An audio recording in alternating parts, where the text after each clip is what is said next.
Gör ketishni xaligan bo'lsam,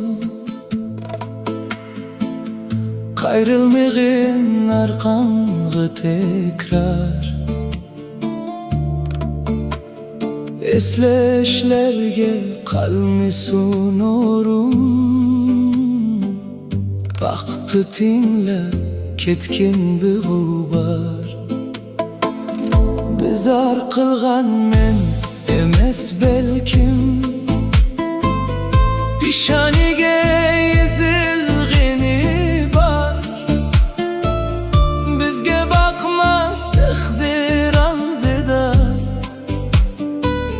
kutar bizni boshqa bir bahor. So'yishlardan bizgan ko'ngilga yana nima bo'lar teselli. Ketkin ketkin yanimdan tezroq, bor o'tmishni unutaylik endi. Baxit izlab baxtdan qochib, yashash bizga oxirgi maqsad.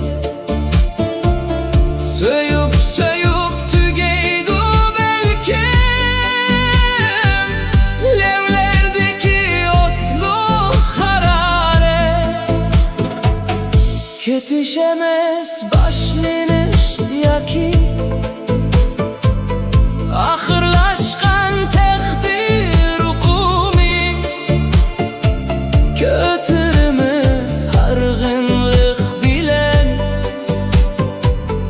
bu hayotning ig'ir yukini.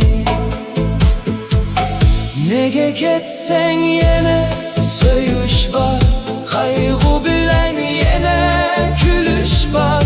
Men o'zimga qo'ydim dar yasab, unda visol yoki o'lish bor.